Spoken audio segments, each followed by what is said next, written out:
அனைவருக்கும் வித்யாபூன் அகாடமி சார்பாக இனிய வணக்கம். மற்றும் ஒரு காணொளியில் உங்களை சந்திப்பதில் மிக்க மகிழ்ச்சி. இன்னைக்கு காணொளியில் நம்ம என்ன பார்க்க போகிறோம் அப்படின்னா, நம்ம நாட்டோட ஒரு இம்பார்ட்டண்ட்டான competitive examination, especially higher education, research, இந்த ஏரியாவில் தங்களோட கேரியரை பில்ட் பண்ணணும் அப்படின்னு நினைக்கிற students and also assistant professors, college teachers, அதே மாதிரி ரிசர்ச் சைட்டில் ரிசர்ச் ஏஜென்சியோடு ஒர்க் பண்ண விருப்பப்படுற மாணவர்கள் மற்றும் ஆசிரியர்கள், இவர்கள் எல்லாருக்குமே தேவையான ஒரு முக்கியமான ஒரு எக்ஸாம் என்ன அப்படின்னா யூஜிசி நெட்டு. இப்போ நேஷ்னல் டெஸ்டிங் ஏஜென்சி அந்த யூஜிசி நெட்டை அவங்க கண்டக்ட் பண்ணுறாங்க. ஸோ இந்த யூஜிசி நெட் பற்றி நம்ம எல்லாருக்குமே தெரியும், இதனோட இம்பார்ட்டன்ஸ் தெரியும். அதே மாதிரி பார்த்திங்க அப்படின்னா ஒவ்வொரு வருஷமும் பார்த்திங்கன்னா இந்த என்டிஏ யூஜிசி நெட்டோட இம்பார்ட்டன்ஸ் இன்க்ரீஸ் ஆகிட்டே போகுது. அதே மாதிரி நம்பர் ஆஃப் கேண்டிடேட்ஸ் அப்பியர் ஆகிறதும் இன்க்ரீஸ் ஆகிட்டே போகுது. ஸோ இந்த மாதிரி ஒரு சுச்சுவேஷனில் பார்த்திங்க அப்படின்னா நிறைய கேண்டிடேட்ஸ் நம்மள்கிட்ட என்ன கேட்குறாங்க அப்படின்னா, இப்போ இந்த என்டிஏ யூஜிசி நெட்டை கிளியர் பண்ணுறதுக்கு நம்ம எவ்வளோ தான் மார்க் எடுக்கணும்? ஏன்னா நம்ம என்ன தான் ஹார்டாக ப்ரிப்பேர் பண்ணிட்டு போனாலும் கிளியரே ஆக மாட்டுது. இப்போது நமக்கு டிஎன் செட்டு நடக்குது அப்படின்னா டிஎன் செட்டோட எக்ஸாம் அளவுக்கு யூஜிசி நெட் ஈஸியாக இருக்காது. டிஎன் செட்டு யூஜிசி நெட்டை பேஸ் பண்ணி அதே மொடாலிட்டிஸில் கண்டக்ட் பண்ணால் கூட நமக்கு ஒரு சேஞ்சை நல்லாவே ஃபீல் பண்ண முடியும். டிஎன் செட்டை பொறுத்தளவில் நம்ம ஓரளவு கிளியர் பண்ணிடலான்ற ஒரு கான்ஃபிடென்ஸ் நமக்கு எப்போதுமே கிடைக்கும். ஆனால் என்டிஏ யூஜிசி நெட்டை பொறுத்தளவில் ஒவ்வொரு டைமும் அப்பியர் ஆகும்போதுமே கொஷின்ஸ் ஹார்டராக இருக்கிற மாதிரி தான் நிறைய கேண்டிடேட்ஸ் ஃபீல் பண்ணுறாங்க. ஸோ அப்போ என்டிஏ யூஜிசி நெட்டை நம்ம கிளியர் பண்ணணும் அப்படின்னா எவ்வளோ தான் மார்க் எடுக்கணும் அப்படின்ற ஒரு கொஷின் எல்லாருமே நிறைய இந்த கொஷினை அரைஸ் பண்ணுறாங்க. ஸோ இது ஒரு விஷயம். என்டிஏ யூஜிசி நெட்டை பொறுத்தளவில் அதில் டிஃப்ரெண்ட் கேட்டகரிஸ் இருக்குது. ஜேஆர்எஃப் இருக்குது, அசிஸ்டன்ட் ப்ரொஃபஸர்ஷிப் எலிஜிபிலிட்டி இருக்குது, இப்போ புதுசாக போன வருஷத்துலேருந்து இன்ட்ரடியூஸ் பண்ண பிஹெச்டி ஒன்லி கேட்டகரியும் இருக்குது. ஸோ இந்த மூணுத்துக்குமே கட் ஆஃப் மார்க்ஸ் ஒவ்வொரு டைமும் டிஃபர் ஆகும். ஸோ இந்த கட் ஆஃப் மார்க்ஸை பேஸ் பண்ணி தான் நீங்கள் எலிஜிபிளா இல்லை நாட் எலிஜிபிளா அப்படின்றத நம்ம டிட்டர்மைன் பண்ண முடியும். ஸோ இந்த காணொலியில் நம்ம என்ன பார்ப்போம் அப்படின்னா, இந்த என்டிஏ யூஜிசி நெட்டு நீங்கள் ஜேஆர்எஃப் ரிசர்ச்சுக்கு இல்லை பிஹெச்டிக்கு நீங்கள் ஆஸ்பயர் பண்ணுற கேண்டிடேட்டாக இருக்கலாம், இல்லை ஒரு அசிஸ்டன்ட் ப்ரொஃபஸராக நான் ஒரு கவர்மெண்ட் காலேஜஸ் உள்ளார போகணும், ஈவன் இப்போ ப்ரைவேட் இன்ஸ்டிடியூட்லேயே கூட யூஜிசி நெட்டோ இல்லை பிஹெச்டியோ இல்லாமல் எந்த ஒரு கேண்டிடேட்டையும் அவங்க ஹையர் பண்ணுறது கிடையாது.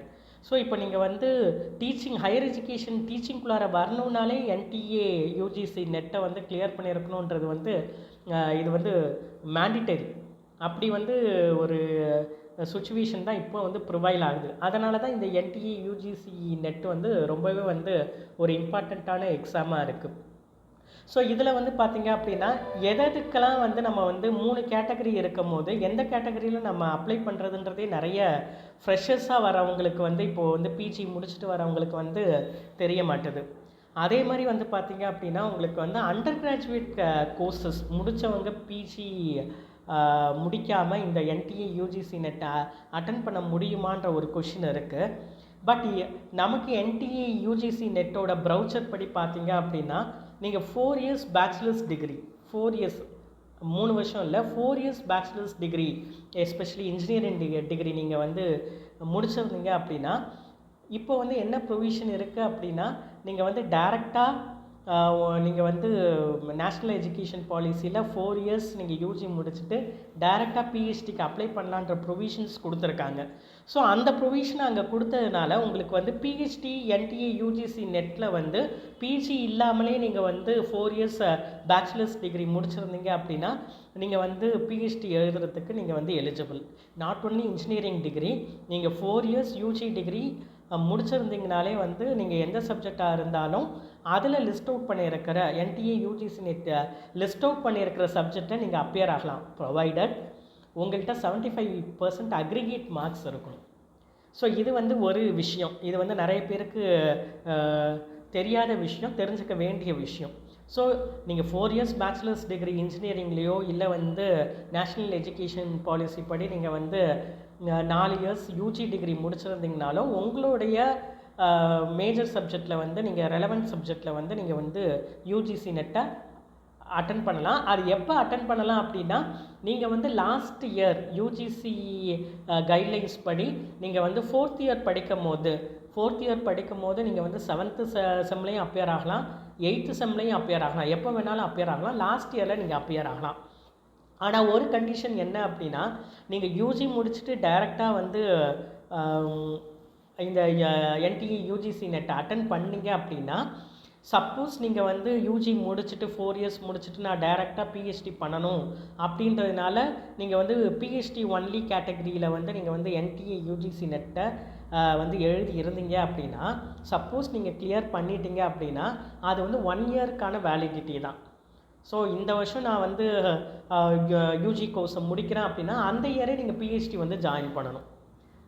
ஸோ இது ஒரு கண்டிஷன் இருக்குது. இது வந்து யூஜிக்கு மட்டும் இல்லை, பிஜி முடிச்சுட்டு பிஹெச்டி ஒன்லி கேட்டகரியில் யாரெல்லாம் என்டிஏ யூஜிசி நெட்டை வந்து அட்டன் பண்ணுறாங்களோ பிஹெச்டி அட்மிஷனுக்காக வேரியஸ் இன்ஸ்டிடியூட்ஸில் போகிறதுக்காக ஆஸ்பயர் பண்ணி எழுதுகிற அந்த கேண்டிடேட்ஸும் பிஜி முடிச்சுட்டு அவங்க வந்து பிஹெச்டி ஒன்லி கேட்டகரியில் வந்து அப்ளை பண்ணும்போது கண்டிப்பாக அது 1 இயர் தான் வேலிடிட்டி. ஸோ 1 இயர்க்குள்ளார நீங்கள் எந்த இன்ஸ்டிடியூட்லேயாவது நீங்கள் வந்து பிஹெச்டி ஜாயின் பண்ணியிருக்கணும். அதே மாதிரி ஜேஆர்எஃப் கேண்டிடேட்ஸ் இருக்காங்க அப்படின்னா அவங்களுக்கு 2 இயர்ஸ் வேலிடிட்டி உண்டு. ஸோ நீங்கள் ஒரு 4 இயர் யூஜி கோர்ஸ் முடிச்சுட்டு ஜேஆர்எஃப்பை கிளியர் பண்ணியிருக்கீங்க, இல்லை ஒரு பிஜி முடிச்சுட்டு ஜேஆர்எஃப்பை வந்து என்டிஏ யூஜிசி நெட் ஜேஆர்எஃப்பை கிளியர் பண்ணியிருக்கீங்க அப்படின்னா உங்களுக்கு 2 இயர்ஸ் ப்ரொவிஷன் உண்டு. இந்த 2 இயர்ஸ்க்குள்ளார நீங்கள் வந்து உங்களுடைய எலிஜிபிள் டிகிரியையும் வாங்கியிருக்கணும், அரியர்ஸ் இருக்கக்கூடாது, கிளியர் பண்ணியிருக்கணும். அதே மாதிரி வந்து பார்த்தீங்க அப்படின்னா 2 இயர்ஸ்க்குள்ளார நீங்கள் வந்து, நான் சொல்கிறது ஜேஆர்எஃப் மட்டும், 2 இயர்ஸ்க்குள்ளார நீங்கள் ஏதாவது ஒரு இன்ஸ்டிடியூட்டில் வந்து நீங்கள் வந்து பிஹெச்டி ஜாயின் பண்ணியிருக்கணும். ஸோ இது வந்து என்ன அப்படின்னா இது ஒரு கண்டிஷன் இருக்குது. இதை கண்டிப்பாக வந்து எல்லாருமே ஞாபகம் வச்சுக்கணும். பிஹெச்டி ஒன்லி கேட்டகரியில் போடும்போது உங்களுக்கு 1 இயர் டைம் தான், அதுக்குள்ளார அந்த இயர்லேயே நீங்கள் வந்து பிஹெச்டி ஜாயின் பண்ணணும். ஜேஆர்எஃப்பில் கிளியர் பண்ணும்போது நீங்கள் வந்து 2 இயர்ஸ் உங்களுக்கு டைம் உண்டு, அதுக்குள்ளார நீங்கள் வந்து எங்கேயாவது ஜாயின் பண்ணணும் பிஹெச்டி. இது ஒரு விஷயம். ரெண்டாவது விஷயம் என்ன அப்படின்னா 4 இயர்ஸ் பேச்சுலர்ஸ் டிகிரி முடிச்சுட்டு நீங்கள் 2 கேட்டகரியில் மட்டும்தான் என்டிஏ யூஜிசி நெட்டை அட்டன் பண்ண முடியும். ஒன்று வந்து பார்த்தீங்க அப்படின்னா ஜேஆர்எஃப் கேட்டகரியில், இன்னொன்று வந்து பார்த்தீங்க அப்படின்னா பிஹெச்டி ஒன்லி கேட்டகரியில். 4 இயர்ஸ் யூஜி டிகிரி முடித்தவங்க அசிஸ்டன்ட் ப்ரொஃபஸர் கேட்டகரியில் வந்து உங்களால் அப்ளை பண்ண முடியாது, அதுக்கு நீங்கள் எலிஜிபிள் கிடையாது. அதையும் ப்ரௌச்சரில் தெளிவாக கொடுத்துருக்காங்க. ஏன்னா வந்து ஒரு அசிஸ்டன்ட் ப்ரொஃபஸர்ஷிப்க்கு போகும்போது உங்களுக்கு பிஜின்றது வந்து மேண்டிட்டரி. அப்படி இருக்கும்போது நீங்கள் யூஜி 4 வருஷம் மட்டும் முடிச்சுட்டு அசிஸ்டன்ட் ப்ரொஃபஸர் கேட்டகரியில் நீங்கள் வந்து என்டிஏ யூஜிசி நெட்டை அப்ளை பண்ணக்கூடாது, அதுக்கு நீங்கள் எலிஜிபிள் கிடையாது. பட் நீங்கள் வந்து 4 இயர்ஸ் முடிச்சுட்டு பிஹெச்டி வந்து அப்பியர் ஆகிறதுக்கு, பிஹெச்டி ஏதாவது ஒரு இன்ஸ்டிடியூட்டில் வந்து அட்மிஷன் வாங்குறதுக்காக நீங்கள் ஜேஆர்எஃப்போ இல்லை வந்து பிஹெச்டி ஒன்லி கேட்டகரியிலோ நீங்கள் வந்து யூஜிசி நெட்டை அப்ளை பண்ணிக்கலாம். இதுதான் யூஜியை பொறுத்த வரைக்கும் கொடுத்துருக்கிற மொடாலிட்டிஸ். அதே மாதிரி வந்து பார்த்தீங்க அப்படின்னா உங்களுக்கு ஜேஆர்எஃப்க்கு வந்து உங்களுக்கு ஏஜ் லிமிட் உண்டு. ஜேஆர்எஃப்பை பொறுத்தளவில் உங்களுக்கு வந்து 30 இயர்ஸ் தான் மினிமம். 30 இயர்ஸ்க்குள்ளார நீங்கள் ஜேஆர்எஃப்பை வந்து அப்ளை பண்ணணும். OBC candidates, SC ST candidates, இவங்களுக்கு வந்து 3rd ஜெண்டர் கேட்டகரி, இவங்க எல்லாருக்குமே வந்து 5 இயர்ஸ் ரிலாக்ஸேஷன் உண்டு. ஸோ 30 + 5 35 இயர்ஸ் வரைக்குமே வந்து கேட்டகரியில் இருக்கிற கேண்டிடேட்ஸ் வந்து உங்களால் ரிசர்வேஷன் கேண்டிடேட்ஸ் வந்து அப்ளை பண்ண முடியும். 35 இயர்ஸ் வரைக்குமே ஜேஆர்எஃப்க்கு நீங்கள் அப்ளை பண்ணலாம். ஜென்ரல் கேண்டிடேட்ஸ் 30 இயர்ஸ் வரைக்கும் தான் நீங்கள் ஜேஆர்எஃப்க்கு அப்ளை பண்ணலாம். அசிஸ்டன்ட் ப்ரொஃபஸர்ஷிப்புக்கு நீங்கள் எப்போ வேணாலும் அப்ளை பண்ணலாம், there is no age limit. அதே மாதிரி பிஹெச்டி ஒன்லி கேட்டகரியிலையும் நீங்கள் எப்போ வேணாலும் வந்து எந்த ஏஜில் வேணாலும் என்டிஏ யூஜிசி நெட்டை வந்து நீங்கள் அட்டன் பண்ணலாம், அதுக்கு எந்த ஏஜ் லிமிட்டும் கிடையாது. ஸோ இதுதான் வந்து என்டிஏ யூஜிசி நெட்டோட ஒரு சில எசென்ஷியல் இன்ஃபர்மேஷன். இதை எதுக்கு சொல்கிறோம் அப்படின்னா யூஜி முடிச்சுட்டு நிறைய கேண்டிடேட்ஸு ஆஸ்பயர் பண்ணுறாங்க, டைரெக்டாக பிஹெச்டி பண்ணுற ப்ரொவிஷன்ஸ் இருக்கும்போது அதுவே வந்து நிறைய சென்ட்ரல் இன்ஸ்டிடியூட்ஸு, அதே மாதிரி என்ஐடி மாதிரியான நேஷ்னல் இன்ஸ்டிடியூட்ஸு, இங்கெல்லாம் ப்ரொவிஷன்ஸ் இருக்குது பிஹெச்டி பண்ணுறதுக்கு. இப்போ நீங்கள் பிஹெச்டி வந்து ஜேஆர்எஃப் கேட்டகரியில் முடிச்சுட்டு நீங்கள் உள்ளே போகும்போது உங்களுக்கு வந்து உங்களுக்கு ஸ்டைஃபண்டே வந்து பார்த்தீங்க அப்படின்னா உங்களுக்கு வந்து 35,000 கிட்ட வருது. நீங்கள் வந்து பிஹெச்டியும் பண்ணிக்கலாம், ஸ்டைஃபண்டும் வாங்கிக்கலாம். சில என்ஐடிஸில் வந்து பார்த்தீங்க அப்படின்னா டீச்சிங் லோடு கொடுப்பாங்க, டீச்சிங் அசிஸ்டண்ட்டுன்னு எடுத்து அது வழியாக நீங்கள் வந்து பிஹெச்டி பண்ணலாம். அதே மாதிரி ஜேஆர்எஃப்பை கிளியர் பண்ணிவிட்டு நிறைய இன்ஸ்டிடியூட்டில் வந்து நீங்கள் பிஹெச்டி பர்சியூ பண்ணும்போது மினிமமாகவே உங்களுக்கு 35,000 வந்து ஸ்டைஃபண்ட் வரும் ஜேஆர்எஃப்பாக இருக்கிறப்ப. 2 இயர்ஸ் கழிச்சு எஸ்ஆர்எஃப்பாக சீனியர் ரிசர்ச் ஃபெலோஷிப்பாக உங்களோட பப்ளிகேஷன்ஸு, ரிசர்ச் ப்ராக்ரஸ் இதெல்லாம் வச்சு எஸ்ஆர்எஃப்பாக வந்து கேட்டகரைஸ் பண்ணாங்கன்னா 42க்கு மேலே வரத்துக்குமான ஸ்டைஃபண்ட் பெர் மந்த் வரதுக்கான சான்சஸும் இருக்குது. அதனால தான் நிறைய கேண்டிடேட்ஸ் வந்து ஜேஆர்எஃப்பை ப்ரிஃபர் பண்ணுறாங்க. ஸோ இதுதான் வந்து ஜேஆர்எஃப் அண்ட் பிஹெச்டி ஒன்லி கேட்டகரிஸ்க்குள்ள importance. Both PG and UG candidates வந்து இந்த என்டிஏ யூஜிசி நெட்டை வந்து கிளியர் பண்ணிவிட்டு இந்த 2 கேட்டகரியில் அவங்க வந்து பிஹெச்டிக்கு வந்து வேரியஸ் இன்ஸ்டிடியூட்ஸ்க்கு அப்ளை பண்ண முடியும். ஸோ அப்படி அப்ளை பண்ணக்குள்ளே பார்த்தீங்க அப்படின்னா இப்போ வந்து நிறைய இன்ஸ்டிடியூட்டில் என்ன பண்ணுறாங்க அப்படின்னா, நீங்கள் வந்து என்டிஏ யூஜிசி நெட்டோட பிஹெச்டியை கிளியர் பண்ணியிருந்தீங்கன்னா அவங்களோட என்ட்ரன்ஸ் எக்ஸாமை வந்து நீங்கள் எழுத வேண்டிய தேவை கிடையாது. அது ஒரு விஷயம். சில இன்ஸ்டிடியூட் வந்து என்ட்ரன்ஸே இப்போ வந்து வைக்கிறதில்ல தனியாக பிஹெச்டிக்கு. இந்த பிஹெச்டி ஒன்லி கேட்டகரியிலேருந்தே வந்து அவங்க வந்து வர்ற கேண்டிடேட்ஸை பிக் பண்ணிக்கிறாங்க. சப்போஸ் இன்கேஸ் அந்த யூனிவர்சிட்டி வந்து செப்ரேட்டாக வந்து பிஹெச்டிக்கு என்ட்ரன்ஸ் எக்ஸாம் எழுதின வச்சா கூட நீங்கள் வந்து அந்த என்ட்ரன்ஸில் பார்ட்டிசிபேட் பண்ணாமல் இந்த ஸ்கோரை வச்சு உள்ளே போகிறதுக்கான ப்ரொவிஷன்ஸையும் அவங்க கொடுக்குறாங்க. நிறைய சென்ட்ரல் யூனிவர்சிட்டிஸ் அந்த ப்ரொவிஷன்ஸை கொடுக்குறாங்க. அப்படி ப்ரொவிஷன்ஸ் கொடுக்கும்போது 70% வெயிட்டேஜ் தான் உங்களுடைய என்டிஏ யூஜிசி நெட்டோட பிஹெச்டி ஒன்லி கேட்டகரிக்கு வந்து கொடுப்பாங்க. 30% ஆஸ் யூஷுவல் நீங்கள் வந்து மெரிட்டில் வந்துட்டீங்க அப்படின்னா, பிஹெச்டியோட மெரிட் லிஸ்ட்டில் வந்துட்டிங்க, அட்மிஷனுக்கான மெரிட் லிஸ்ட்டில் வந்துட்டிங்கன்னா 30% பர்சனல் இன்டர்வியூ எல்லாருக்குமே இருக்கும். அதில் 30% வெயிட்டேஜ் மார்க் கொடுப்பாங்க. ரெண்டத்தோட அக்ரிகேட்டை பேஸ் பண்ணி போகிற ஃபைனல் மெரிட் லிஸ்ட்டில் உங்களுக்கு வாய்ப்பு கிடச்சதுன்னா அந்த டாப் இன்ஸ்டிடியூட்டோ, சென்ட்ரல் இன்ஸ்டிடியூட்டோ, நேஷ்னல் இம்பார்ட்டன்ஸ் உள்ள இன்ஸ்டிடியூட்டையோ நீங்கள் வந்து பிஹெச்டி ஜாயின் பண்ணிக்கலாம். ஸோ இதுதான் வந்து ஜேஆர்எஃப் அண்ட் பிஹெச்டியை பொறுத்தளவில் யூஜி பிஜி கேட்டகரிஸில் எப்படி வந்து நம்ம வந்து ஜாயின் பண்ணுறது அப்படின்றதுக்கான சின்ன இன்ஃபர்மேஷன். அதே மாதிரி வந்து பார்த்திங்க அப்படின்னா, ஏற்கனவே நான் சொன்ன மாதிரி இப்போ இந்த மாதிரி இம்பார்ட்டன்ஸ் உள்ள ஒரு எக்ஸாமில் வந்து பார்த்திங்க அப்படின்னா கட் ஆஃப் மார்க் எவ்வளோ நாங்கள் எடுக்கணும். யூஜிசி நெட்டை பொறுத்தளவில் உங்களுக்கு வந்து அவங்க வந்து 2 பேப்பர் வைக்கிறாங்க. ஒரு பேப்பர் வந்து பார்த்திங்க அப்படின்னா general paper 1, teaching aptitude, research aptitude, அதே மாதிரி வந்து பார்த்திங்க அப்படின்னா ரீசனிங்கு, அது மாதிரி ஜென்ரல் நாலேஜு, கரண்ட் அஃபேர்ஸு, இது எல்லாமே வந்து எதில் வருது அப்படின்னா ஃபஸ்ட் பேப்பரில் வரும். அது பார்த்திங்க அப்படின்னா அந்த எக்ஸாம் வந்து பார்த்திங்கன்னா 1 hour நடக்கும். அது மாதிரி 50 கொஷின்ஸ் வரும். ஒரு கொஷினுக்கு 2 மார்க்ஸு. அதே மாதிரி இன்னொரு பேப்பர் 2 தான் உங்கள் கோர் சப்ஜெக்டோட பேப்பர். நீங்கள் பிஜியில் எதை கோராக எடுத்தீங்களோ, எது மேஜர் சப்ஜெக்டோ அதையே தான் நீங்கள் வந்து என்டிஏ யூஜிசி நெட்டுக்கு எடுக்கிறது பெட்டர். அப்போ வந்து பார்த்திங்கன்னா பேப்பர் 2ல் பார்த்திங்க அப்படின்னா 100 கொஷின்ஸ் வரும். அதுவுமே எல்லாமே மல்டிபிள் சாய்ஸ் கொஷின்ஸ் தான். அதுக்கு ஒரு கொஷினுக்கு 2 மார்க் அவார்ட் பண்ணுவாங்க, நோ நெகட்டிவ் மார்க்கிங். ஸோ டோட்டலாக பார்த்திங்கன்னா 100 + 50 150 கொஷின்ஸு, 3 hours எக்ஸாம் நடக்கும், நோ பிரேக்கு. உங்களுக்கு வந்து கண்டினியூஸாக பேப்பர் 1ம் பேப்பர் 2ம் வந்து நடந்து முடிஞ்சிடும், ஒரே செஷனில் நடந்து முடிஞ்சிடும். அதே மாதிரி கம்ப்யூட்டர் பேஸ்டு எக்ஸாம் தான். ஸோ உங்களுக்கு டோட்டலாக பார்த்திங்கன்னா 150 கொஷின்ஸு.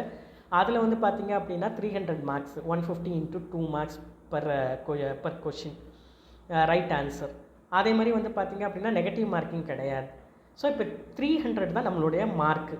இந்த 300க்கு நான் எவ்வளோ எடுக்கணும், நீங்கள் வந்து ஜென்ரல் கேட்டகரியாக இருந்தால், அன்ரிசர்வ்டு கேட்டகரியாக இருந்தால் எவ்வளோ எடுக்கணும், அதே மாதிரி வந்து நீங்கள் வந்து ஓபிசி கேண்டிடேட்ஸாக இருந்தால் எவ்வளோ மார்க்ஸ் எடுத்தால் நான் வந்து ஜேஆர்எஃப்பை கிளியர் பண்ணலாம், இல்லை அசிஸ்டன்ட் ப்ரொஃபஸர்ஷிப்பை கிளியர் பண்ணலாம், இல்லை வந்து பிஹெச்டி அட்மிஷனுக்கு கிளியர் பண்ணுறதுக்கு நான் எவ்வளோ மார்க் எடுக்கணும், இதுதான் நிறைய கேண்டிடேட்ஸோட கொஷினாக இருக்குது. ஸோ நம்ம வந்து டிசம்பர் 2024 என்ன கட் ஆஃப் மார்க்ஸ் வந்து யூஜிசி நெட்டுக்கு ஃபிக்ஸ் பண்ணாங்கன்ற அந்த டாக்குமெண்ட்டை எடுத்துகிட்டு நம்ம ஒரு சின்ன அனாலிசிஸ் பண்ணியிருக்கோம். ஸோ இந்த அனாலிசிஸை நான் உங்களுக்கு எக்ஸ்ப்ளோர் பண்ணி காட்டுறேன். இந்த அனாலிசிஸை வச்சுக்கிட்டு நீங்கள் வந்து என்டிஏ யூஜிசி நெட்டுக்கு அப்ளை பண்ணும்போது எவ்வளோ மார்க் எடுக்கணுன்றதை நீங்கள் இப்போயும் ஃபிக்ஸ் பண்ணி வச்சுக்கோங்க. மினிமமாக இத்தனை கொஷின்ஸ் ரைட்டாக இருந்தது அப்படின்னா நான் இந்த கேட்டகரியில் நான் கிளியர் பண்ணிவிடுவேன் அப்படின்ற கான்ஃபிடென்ட் வந்து உங்களுக்கு கிடைக்கும். ஸோ இப்போ வந்து அந்த ஜஸ்ட் ஒரு சின்ன அனாலிசிஸ் தான் இது. இது ரஃப் அனாலிசிஸ் தான். இது வந்து நான் வந்து சப்ஜெக்ட் வைஸாக போடலை, எல்லா சப்ஜெக்டையும் எடுத்துக்கிட்டு அதனுடைய ஆவரேஜை தான் போட்டிருக்கேன்.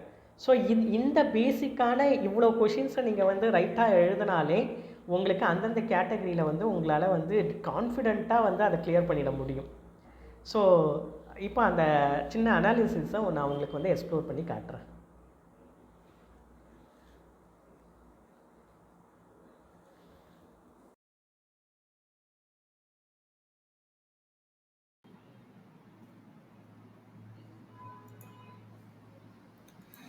ஸோ இதுதான் நமக்கு வந்து என்டிஏ யூஜிசி நெட்டு டிசம்பர் 2024க்கு ஃபிக்ஸ் பண்ண கட் ஆஃப் மார்க்ஸு.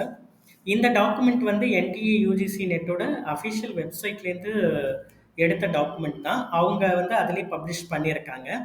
ஸோ இதில் வந்து பார்த்தீங்க அப்படின்னா வேரியஸ் சப்ஜெக்ட்டுக்கு என்னென்ன cut off marks. For example வந்து பார்த்தீங்க அப்படின்னா இப்போ வந்து ஜேஆர்எஃப் கேட்டகரி இருக்குது அப்படின்னா ஜேஆர்எஃப் கேட்டகரியில் எக்கனாமிக்ஸுக்கு கட் ஆஃப் அவங்க ஃபிக்ஸ் பண்ணது 206 மார்க்கு. அதே மாதிரி வந்து அதே ஜேஆர்எஃப்க்கு எக்கனாமிக்ஸில் ஓபிசிக்கு அவங்க ஃபிக்ஸ் பண்ண கட் ஆஃப் மார்க்கு 192. இந்த மாதிரி economically weaker section, SC ST, அதே மாதிரி ஃபிசிக்கலி சேலஞ்சு கேண்டிடேட்ஸு. ஸோ ஒவ்வொரு கேட்டகரிக்குமே சப்ஜெக்ட் வைஸு இதை மாதிரி கட் ஆஃப் மார்க்ஸை ஃபிக்ஸ் பண்ணியிருக்காங்க. அதே மாதிரி ஜேஆர்எஃப்கான கட் ஆஃப் மார்க்ஸ் என்ன, அதே மாதிரி வந்து பார்த்தீங்க அப்படின்னா அசிஸ்டன்ட் ப்ரொஃபஸருக்கான கட் ஆஃப் மார்க்ஸ் என்ன, பிஹெச்டிக்கான கட் ஆஃப் மார்க்ஸ் என்ன அப்படின்றது வந்து இவங்க வந்து வேரியஸ் சப்ஜெக்ட்டுக்கு கொடுத்துருக்காங்க. ஸோ இதில் வந்து நம்ம ஒரு சின்ன ஒரு இதில் நம்ம பார்த்தோம்னாலே உங்கள் சப்ஜெக்டோட மேஜர் சப்ஜெக்ட் என்னவோ அந்த கேட்டகரியில் நீங்கள் பார்த்தீங்கனாலே இந்த கட் ஆஃப் மார்க்ஸை வச்சுக்கிட்டு நீங்கள் ஒரு கன்க்ளூஷனுக்கு வரலாம். என்னுடைய மேஜர் சப்ஜெக்ட்டுக்கு எவ்வளோ எடுத்தால் நான் வந்து இந்த கேட்டகரியில் கிளியர் பண்ண முடியும் அப்படின்ற கட் ஆஃப் மார்க்ஸ் தெரிஞ்சுக்கிட்டிங்கன்னா அதுக்கேற்ற மாதிரி உங்கள் ப்ரிப்ரேஷனை வந்து நீங்கள் வந்து என்ன பண்ணிக்கலாம் அப்படின்னா நீங்கள் வந்து பிளான் பண்ணிக்கலாம். ஸோ இதை மாதிரி வந்து எல்லா சப்ஜெக்ட்ஸ்க்குமே கொடுத்துருக்காங்க. ஸோ இப்போ இதில் வந்து நம்ம என்ன பண்ண போகிறோம் அப்படின்னா நாங்கள் வந்து சின்னதாக ஒரு அனாலிசிஸ் பண்ணியிருக்கோம். அதாவது unreserved category and OBC category. So இந்த 2 கேட்டகரியில் இருக்கிற கேண்டிடேட்ஸு ஜேஆர்எஃப் வந்து கிளியர் பண்ணணும்னா மினிமமாக எவ்வளோ மார்க்கு வந்து எடுக்கணும், அதே மாதிரி அசிஸ்டன்ட் ப்ரொஃபஸர் கேட்டகரியில் கிளியர் பண்ணணும் அப்படின்னா எவ்வளோ மார்க்ஸ் எடுக்கணும், அதே மாதிரி பிஹெச்டி ஒன்லி கேட்டகரியில் எவ்வளோ மார்க்ஸ் வந்து எடுக்கணும் அப்படின்றத வந்து நாங்கள் வந்து ஒரு சின்ன ஒரு அனாலிசிஸ், இது வந்து ஆவரேஜ் அனாலிசிஸ் தான். பட் இது இந்த லெவலுக்கு நீங்கள் மார்க் எடுத்தாலே அந்தந்த கேட்டகரியில் வந்து உங்களால் கிளியர் பண்ண முடியும். ஏன்னா இப்போ பாஸ்ட் ஹிஸ்ட்ரியெல்லாம் எடுத்து பார்த்தோம் அப்படின்னா உங்களுக்கு வந்து most of the cut off marks வந்து இதை ஒட்டி தான் வருது. ஸோ இப்போ இதில் வந்து பார்த்தீங்க அப்படின்னா நம்ம ஒவ்வொரு சப்ஜெக்ட்டுக்கும் எடுத்து போட்டிருக்கோம். இப்போ எக்கனாமிக்ஸில் அன்ரிசர்வ்டுக்கு 206, அதே மாதிரி அசிஸ்டன்ட் ப்ரொஃபஸரில் 180 மார்க்ஸ் ஸ்கோர் பண்ணோம், 156 பிஹெச்டி ஒன்லி கேட்டகரி. இப்போ இதில் வந்து பார்த்தீங்க அப்படின்னா உங்களுக்கு நல்லாவே வந்து தெரியும். இப்போ இதில் உள்ள எல்லா சப்ஜெக்ட்டுக்குமே எடுத்து பார்த்தாலும் ஜேஆர்எஃப்க்கு நீங்கள் அதிகமான மார்க்ஸ் எடுக்கணும். அதுக்கு கம்மியாக கொஞ்சம் எடுத்தீங்கன்னா அசிஸ்டன்ட் ப்ரொஃபஸர் கேட்டகரியில் கிளியர் ஆகிடும். ஸோ பிஹெச்டிக்கு வந்து அவங்க மினிமமான கட் ஆஃப் தான் வந்து இதை ரெண்டுத்தை கம்பேர் பண்ணக்குள்ள அவங்க வந்து ஃபிக்ஸ் பண்ணுறாங்க. ஏன்னா டிபெண்டிங் அப்பான் தி இதெல்லாம் வந்து பார்த்தீங்க அப்படின்னா வேரியஸ் இன்ஸ்டிடியூட்டில் இருக்கக்கூடிய ஸ்லாட்ஸு, அதே மாதிரி கேட்டகரி வைஸு, அதே மாதிரி இதை பேஸ் பண்ணி தான் இந்த கட் ஆஃபை வந்து ஃபிக்ஸ் பண்ணுறாங்க. அதே மாதிரி ஒவ்வொரு கேட்டகரிக்கும் ஒவ்வொரு சப்ஜெக்டில் ஒவ்வொரு கேட்டகரியும் டாப் 6% மார்க்கு தான் அவங்க வந்து என்ன பண்ணுறாங்க அப்படின்னா இந்த கிளியர்டு கேண்டிடேட்ஸு அதுலேருந்து தான் கட் ஆஃப் மார்க்ஸ் வந்து அவங்க டிட்டர்மைன் பண்ணுறாங்க. அதே மாதிரி வந்து பார்த்தீங்க அப்படின்னா உங்களுக்கு மினிமம் பாஸ்ன்னு பார்த்தீங்க அப்படின்னா முதல்லாம் பேப்பர் 1க்கு தனியாக வச்சுருந்தாங்க, பேப்பர் 2க்கு தனியாக வச்சுருந்தாங்க. ஆனால் இப்போ வந்து அப்படி கிடையாது. இப்போ வந்து 2 பேப்பர்லேயும் நீங்கள் அக்ரிகேட்டாக 40% மார்க் எடுத்தாலே போதும். அவங்க வந்து உங்களை வந்து மெரிட் லிஸ்ட்டோட கேல்குலேஷனுக்கு கொண்டு வருவாங்க. ஸோ நீங்கள் 40 மார்க் எடுத்தாலே வந்து கிளியர்டுன்னு கிடையாது. உங்களை மெரிட் லிஸ்ட்டுக்கு கன்சிடர் பண்ணணுன்னா அந்த மினிமம் பாஸ் கேட்டகரியை நீங்கள் வந்து 2 பேப்பரில் அக்ரிகேட்டாக 40% ஆஃப் மார்க்ஸ் எடுக்கணும். இதுவே நீங்கள் ஓபிசி, அதே மாதிரி வந்து reserved candidates, SC ST, third ஜெண்டராக இருந்தால் 35 இருந்தாலே போகும். ஸோ இதில் வந்து பார்த்தீங்க அப்படின்னா உங்களுக்கு வேரியஸ் சப்ஜெக்ட் இருக்குது. வேரியஸ் சப்ஜெக்டை வந்து நம்ம வந்து கிராஸ் பண்ணி எடுத்திருக்கோம். எல்லா சப்ஜெக்ட்லேயும் அன்ரிசர்வ்டுக்கும் அதே மாதிரி ஓபிசி நான் க்ரீமி லேயரில் இருக்கிறவங்களுக்கு என்னென்ன மார்க்ஸு. ஸோ இதை வச்சு நம்ம ஒரு கிராஃப் ஒன்று போட்டிருக்கோம். இப்போ இந்த கிராஃப்ல பார்த்தீங்க அப்படின்னா, இந்த கிராஃப்லேருந்து நம்ம என்ன அண்டர்ஸ்டாண்ட் பண்ணிக்கலாம் அப்படின்னா, கண்டிப்பா நீங்க வந்து ஜேஆர்எஃப்ப ஒரு சப்ஜெக்ட்ல கிளியர் பண்ணணும் அப்படின்னா, மினிமம் வந்து ஒரு 200க்கு மேலேயான மார்க்ஸையாவது எடுக்கணும். சில சப்ஜெக்ட்ல வந்து பார்த்தீங்க அப்படின்னா, ரொம்ப கம்மியா இருக்கும். ஃபார் எக்ஸாம்பிள் ஒரு சில சப்ஜெக்ட்லலாம் பார்த்தீங்கன்னா, 99 கூட இருக்கு. பட் ஆனா ஆவரேஜா பார்த்தீங்கன்னா, எல்லா சப்ஜெக்ட்லயும் பார்த்தீங்கன்னா, 150லேருந்து 220, 250 இந்த ரேஞ்சுக்கு தான் வந்து ஜேஆர்எஃப்க்கான மார்க்ஸ் வந்து ஃபிக்ஸ் ஆயிருக்கு. ஸோ ஜேஆர்எஃப்ப பொறுத்தளவுல வந்து உங்களுக்கு வந்து மினிமமா நீங்க வந்து ஒரு ஜேஆர்எஃப்ப வந்து உங்க சப்ஜெக்ட்ல கிளியர் பண்ணணும் அப்படின்னா, ஒரு 250 மார்க்ஸ் வந்து நீங்க சாலிடா அதுக்கு வந்து ப்ரிப்பேர் பண்ணிக்கிட்டீங்க அப்படின்னா, கண்டிப்பா உங்க சப்ஜெக்ட்ல வந்து நீங்க ஜேஆர்எஃப்ப கிளியர் பண்ணலாம்.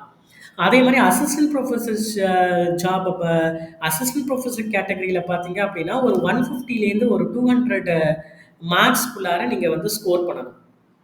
ஸோ அப்படி ஸ்கோர் பண்ணா தான் நீங்க வந்து அசிஸ்டன்ட் புரொஃபசர் நான் சொல்றது 300க்கு 300 மார்க்ஸுக்கு 150லேருந்து 200 மார்க்ஸ்க்குள்ளாரையாவது நீங்க எடுக்கணும் அசிஸ்டன்ட் புரொஃபசர் கேட்டகரியில.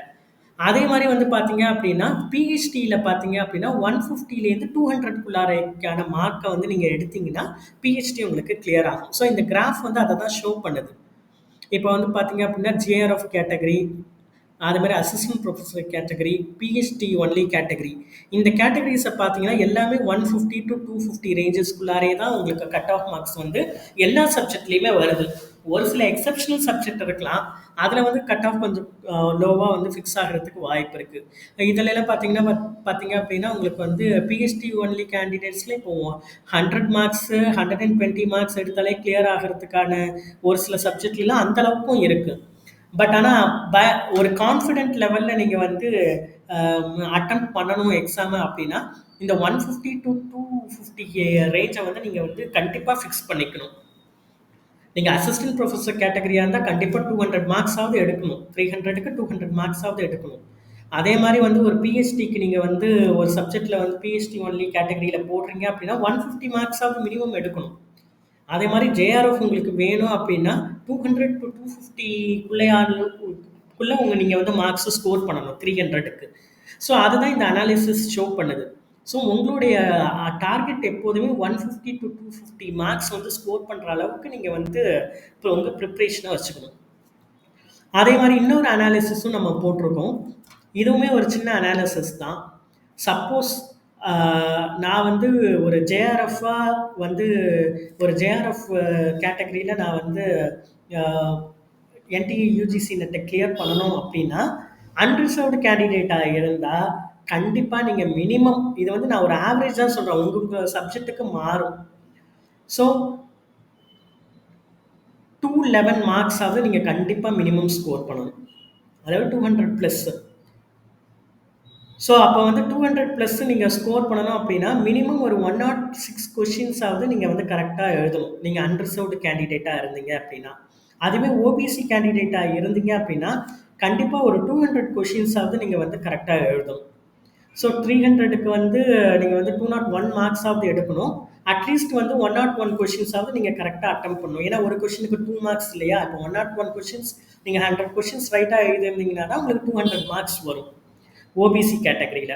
அதே மாரி அசிஸ்டன்ட் புரொஃபசர் கேட்டகரியில உங்களுக்கு வந்து மினிமம் நீங்க வந்து ஒரு 188 மார்க்காவது நீங்க டார்கெட்டா ஃபிக்ஸ் பண்ணிக்கணும். அதே மாரி வந்து நீங்க ஓபிசி கேண்டிடேட்ஸா இருந்தா ஒரு 175 மார்க்ஸாவது எடுக்கிற மாரி உங்க டார்கெட்ட ப்ரிப்பரேஷன வச்சுக்கணும். இதுவே வந்து பார்த்தீங்க அப்படின்னா, இப்போ வந்து 188 மார்க்ஸ்னா மினிமம் வந்து 300க்கு நீங்க வந்து 94 கொஸ்டின்ஸாவது நீங்க கரெக்ட்டா அட்டெம்ப்ட் பண்ணணும். அதே மாரி வந்து பார்த்தீங்க அப்படின்னா, உங்களுக்கு ஓபிசி கேண்டிடேட்ஸ்ல நான் அசிஸ்டன்ட் ப்ரொஃபசர் கேட்டகரியில நீங்க அட்டெம்ப்ட் பண்றீங்க அப்படின்னா, அட்லீஸ்ட் மினிமம் ஒரு 88 கொஸ்டின்ஸ், 90 கொஸ்டின்ஸாவது நீங்க வந்து கரெக்ட்டா எழுதணும். அதே மாரி தான் பிஹெச்டி ஒன்லிக்கும் நம்ம வந்து போட்டிருக்கோம். இப்ப பிஹெச்டி ஒன்லி கேண்டிடேட்ஸ் நீங்க அன்ரிசர்வ்டு கேண்டிடேட்டா இருந்தீங்க அப்படின்னா, 164 மார்க்ஸாவது மினிமம் எடுக்கணும். அதுக்கு வந்து 300க்கு ஒரு 82 கொஸ்டின்ஸாவது உங்களுக்கு கரெக்ட்டா இருக்கும். அதே மாரி வந்து பார்த்தீங்கன்னா, நீங்க இதுவே ஓபிசி நான் கிரீமி லேயரா இருந்தீங்கன்னா, அட்லீஸ்ட் 150 கொஸ்டின்ஸாவது நீங்க வந்து கரெக்ட்டா 150 மார்க்ஸாவது எடுக்கணும். ஸோ 300க்கு 75 கொஸ்டின்ஸ் நீங்க கரெக்ட்டா எழுதினா தான் உங்களுக்கு 150 மார்க்ஸ் வரும். ஸோ இதுதான் வந்து ஒரு ரஃப் கால்குலேஷன். இது வந்து பின் பாயிண்ட் கால்குலேஷன் கிடையாது. இது ஒரு ரஃப் கால்குலேஷன். மினிமமா நீங்க இந்த லெவலுக்காவது உங்க ப்ரிப்பரேஷன வச்சுக்கிட்டீங்கன்னா, உங்களுக்கு கிளியர் பண்றதுக்கான சான்ஸ் 90% இருக்கு. ஏன்னா ப்ரீவியஸ் ஹிஸ்ட்ரி கட் ஆஃப்லாம் பார்த்தீங்கன்னா இதே ரேஞ்சில் தான் வருது நமக்கு. ஸோ இது வந்து இது ரிலேட்டடாக நமக்கு வந்து ஒரு சின்ன கிராஃபும் நம்ம வந்து டிஸ்ப்ளே பண்ணியிருக்கோம். அதே மாதிரி வந்து பார்த்தீங்க அப்படின்னா உங்களுக்கு வந்து நிறைய பேருக்கு வந்து பார்த்தீங்க அப்படின்னா உங்களுக்கு அசிஸ்டன்ட் ப்ரொஃபஸர் அவங்க ஜேஆர்எஃப் எய்ம் பண்ணியிருப்பாங்க. ஆனால் அசிஸ்டன்ட் ப்ரொஃபஸர் மார்க்ஸ் தான் வந்து அந்த கேட்டகரி மார்க்ஸ் வரைக்கும் தான் வந்திருக்கும். ஸோ நம்மளுடைய டிசம்பர் 2024 கட் ஆஃப் பார்த்தீங்க அப்படின்னா இந்த ஜேஆர்எஃப்க்கும் அசிஸ்டன்ட் ப்ரொஃபஸருக்கும் எத்தனை மார்க்ஸ் டீவியேஷன்ஸ் இருக்குது அப்படின்னா ஒரு 10லேருந்து 30 மார்க்ஸ் வேரியஸ் சப்ஜெக்ட் கேட்டகரிஸை எடுத்து பார்த்ததுல நமக்கு தெரியுது. 10 to 30 மார்க்ஸ் டிஃப்ரென்ஸ் இருக்கு. ஸோ இந்த 10 to 30 மார்க்ஸ் டிஃப்ரென்ஸ் அப்படின்னா நீங்கள் அசிஸ்டன்ட் ப்ரொஃபஸருக்கு ஃபிக்ஸ் பண்ணுற கேட்டகரியோட ஒரு 30 மார்க்ஸ் அதிகமாக எடுத்திங்கன்னா ஜேஆர்எஃப் கிளியர் ஆகும். ஸோ இதுதான் நம்மளுடைய அனாலிசிஸ். ஸோ நம்ம வந்து 30 அந்த ஹையஸ்டே ஃபிக்ஸ் பண்ணிப்போம். ஸோ நீங்கள் வந்து அசிஸ்டன்ட் ப்ரொஃபஸருக்கு இப்போ வந்து ஃபார் எக்ஸாம்பிள் உங்களுடைய கேட்டகரியில் வந்து ஒரு 200 கொஷின்ஸ் வந்து 200 மார்க்ஸ் எடுக்கணும் அப்படின்னா அதுவே ஜேஆர்எஃப்க்கு நீங்கள் 250 மார்க்ஸ்ன்னு நீங்கள் வந்து ஃபிக்ஸ் பண்ணிக்கணும். ஏன்னா இதுதான் நமக்கு ரேஞ்ச், இல்லை 230 மார்க்ஸாவது ஃபிக்ஸ் பண்ணிக்கணும். ஸோ அதுக்கேற்ற மாதிரி உங்கள் ப்ரிப்ரேஷனை வந்து நீங்கள் வச்சுக்கணும். ஸோ இதுதான் வந்து நீங்கள் இப்போ ரீசண்டாக நடக்கக்கூடிய என்டிஏ யூஜிசி நெட் எக்ஸாம்ஸில் நமக்கு கிடைக்கக்கூடிய ப்ரீவியஸ் இயர் கட் ஆஃப் மார்க்கை வச்சு அனாலிசிஸ் பண்ணுறதுல இந்த ஒரு கன்க்ளூஷனுக்கு தான் நம்மளால் வர முடியுது. ஸோ என்டிஏ யூஜிசி நெட்னா அப்படின்னாலே 150 to 250 மார்க்ஸ் இது நீங்கள் மினிமமாக ஸ்கோர் பண்ணணும் அப்படின்றத வந்து நீங்கள் வந்து ஞாபகம் வச்சுக்கணும். ஸோ நம்ம எப்போதுமே வந்து நம்மளோட ஹையஸ்ட் டார்கெட்டை 250க்கு ஃபிக்ஸ் பண்ணிக்கணும். 200ன்றது அசிஸ்டன்ட் ப்ரொஃபஸர் லெவலில் உங்களுக்கு கிளியர் ஆகும். இது சப்ஜெக்ட் வைஸ் கொஞ்சம் கூட குறைய இருக்கும். பட் ஆன் தி ஆவரேஜ் பார்த்தீங்கன்னா எல்லா சப்ஜெக்ட்டுக்குமே, ஏன்னா ஒவ்வொரு சப்ஜெக்டாக எடுத்து நம்ம தனித்தனியாக அனாலிசிஸ் பண்ணி பார்த்தோம் அப்படின்னா அதுக்குரிய மார்க்ஸ் நம்ம ஃபிக்ஸ் பண்ணிக்கலாம். ஸோ யூஜிசி நெட்டை பொறுத்தளவில் ஏகப்பட்ட சப்ஜெக்ட்ஸ் இருக்குது. ஸோ ஹண்ட்ரட்ஸ் ஆஃப் சப்ஜெக்ட்ஸ் இருக்கும்போது ஒரு ஆவரேஜாக நம்ம எடுத்து பார்க்கும்போது நமக்கு கிடைக்கிற கன்க்ளூஷன் இது. ஸோ அதனால் வந்து நம்ம இந்த மார்க்ஸ் பேசிஸில் இதை டார்கெட்டாக வச்சுக்கிட்டு நம்மளுடைய ப்ரிப்ரேஷனை வந்து நம்ம வந்து வச்சுக்கிட்டோம் அப்படின்னா நமக்கு ஈஸியாக உங்களுக்கு எந்த கேட்டகரியில் நீங்கள் கிளியர் பண்ணணும்னு நினைக்கிறீங்களோ அந்த கேட்டகரியில் வந்து இதுக்கான ப்ரிப்ரேஷனை வந்து நீங்கள் வச்சுக்கலாம்.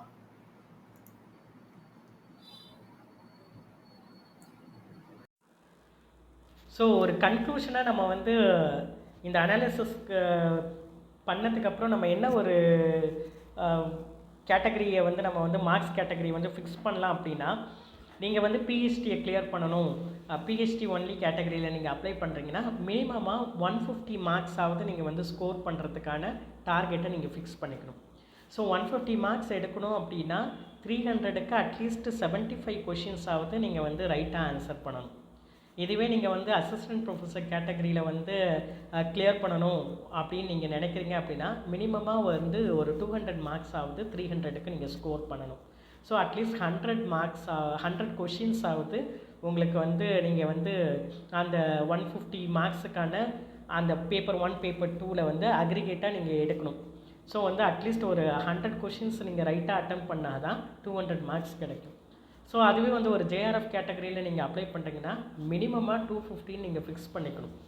ஸோ நீங்கள் 250 ஃபிக்ஸ் பண்ணிக்கிட்டால் தான் உங்களுக்கு வந்து உங்கள் சப்ஜெக்டில் வந்து 300க்கு 250. ஸோ நீங்கள் வந்து அப்படி ஃபிக்ஸ் பண்ணிக்கிட்டீங்க அப்படின்னா அட்லீஸ்ட் வந்து ஒரு 125 கொஷின்ஸாவது நீங்கள் வந்து கரெக்டாக அட்டெம்ப்ட் பண்ணணும். ஸோ இதுதான் நம்மளுடைய ஒரு ரஃப் அனாலிசிஸ். ஸோ உங்களுடைய சில சப்ஜெக்டில் வந்து இன்னும் கம்மியாக கூட இருக்கும். அதுமாதிரி கேட்டகரி வைஸ் வந்து பார்த்திங்க அப்படின்னா நம்ம அன்ரிசர்வ்ட் அண்ட் ஓபிசியை தான் எடுத்திருக்கோம்.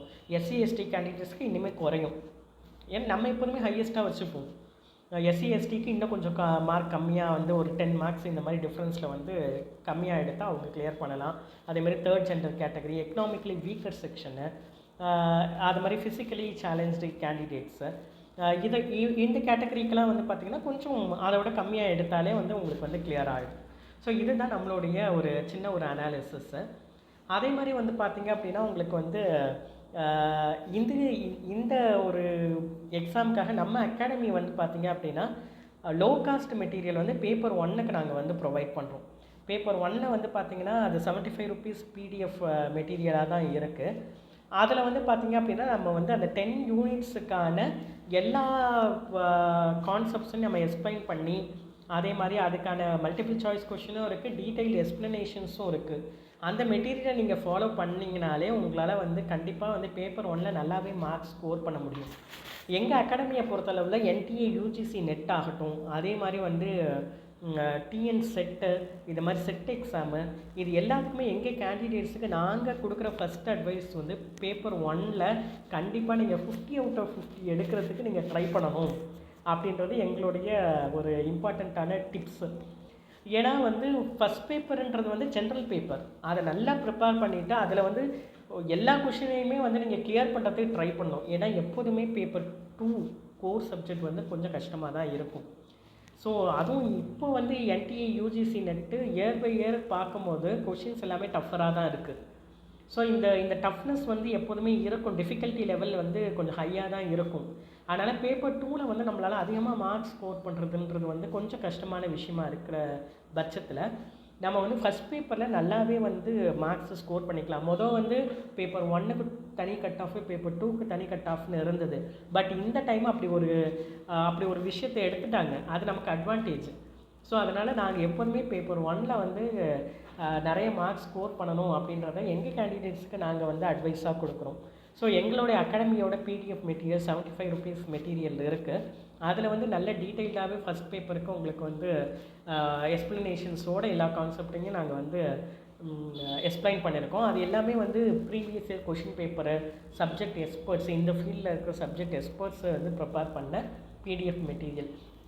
அதையும் நீங்கள் வந்து பர்ச்சேஸ் பண்ணி நீங்கள் வந்து ப்ரிப்பேர் பண்ணலாம். அதனுடைய லிங்க்கை, எங்களுடைய வெப்சைட் லிங்க்கை நான் தரேன். இல்லை நீங்கள் வந்து எங்களுடைய வாட்ஸ்அப் நம்பர் அதில் காண்டாக்ட் பண்ணி கூட நீங்கள் வந்து சாஃப்ட் காப்பி மெட்டீரியல்ஸை வாங்கிக்கலாம் யூபிஐ பேமெண்ட்ஸ் மூலமாக. இது ஒரு ஆப்ஷன் இருக்குது. அதேமாதிரி கம்ப்யூட்டர் சயின்ஸ் அதுக்குமே வந்து நாங்கள் வந்து பிடிஎஃப் மெட்டீரியல் வந்து low cost PDF material, but quality material, எக்ஸ்ப்ளனேஷன்ஸோடு இருக்கும்.